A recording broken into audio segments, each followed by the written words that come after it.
So, I've spent time using both Canva and Figma, and honestly, they're great, but in totally different ways. Canva is what I reach for when I just want to make something look good quickly, like a social post, a poster, a presentation, or anything visual that doesn't need to be perfectly aligned down to the pixel. It's super beginner-friendly. You open it, drag a few things around, pick a template, change the colors and text, and you're done. It feels fast and fun, and you don't need to be a designer to get solid results.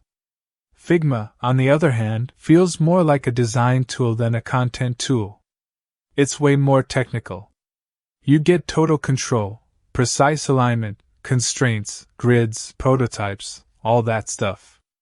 It's what most UI/UX designers use to build app and website interfaces, and it really shines when you're collaborating with a team.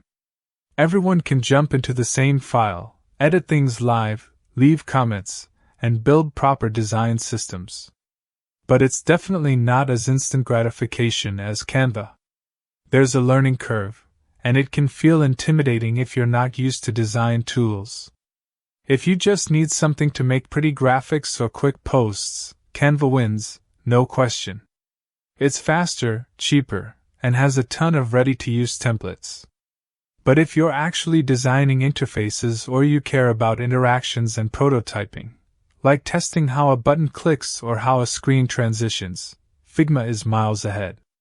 Basically, Canva is like having a quick design assistant that helps you make nice-looking stuff with minimal effort, and Figma is like a professional design studio that gives you full control but expects you to know what you're doing.